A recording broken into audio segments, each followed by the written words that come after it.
જામનગર જિલ્લાના ધાંગધ્રા તાલુકાના કોઢ ગામે વીજ પોલ ઊભા કરવાના મુદ્દે ખેડૂતો અને તંત્ર વચ્ચે ભારે વિરોધ ફાટી નીકળ્યો છે।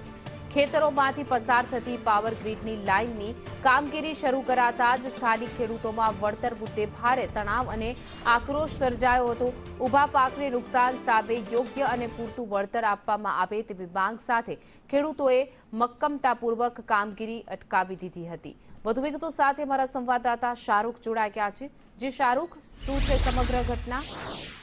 જી ના જરૂર કે જે સુરેન્દ્રનગર જિલ્લાનું ધાંગધ્રા તાલુકાનું કોંઢ ગામ આવેલું છે। કોંઢ ગામે અગાઉ પણ જે પાવર ગ્રીડ કંપની છે તેના વીજ લાઇન પસાર કરવાના મુદ્દે સર્વે કરવામાં આવ્યો હતો।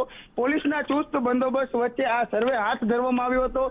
પાવર ગ્રીડના કર્મચારીઓ, અધિકારીઓ સાથે જ ચુસ્ત પોલીસ બંદોબસ્ત વચ્ચે અહીં જે હાલ આજે જે કામગીરી કરવા માટે પહોંચ્યા હતા, પરંતુ ખેડૂતોએ પોતાની યોગ્ય વળતર માટેની માંગ સાથે તેઓ પણ કામ નહીં કરવા દેવાની અડગ થયા હતા।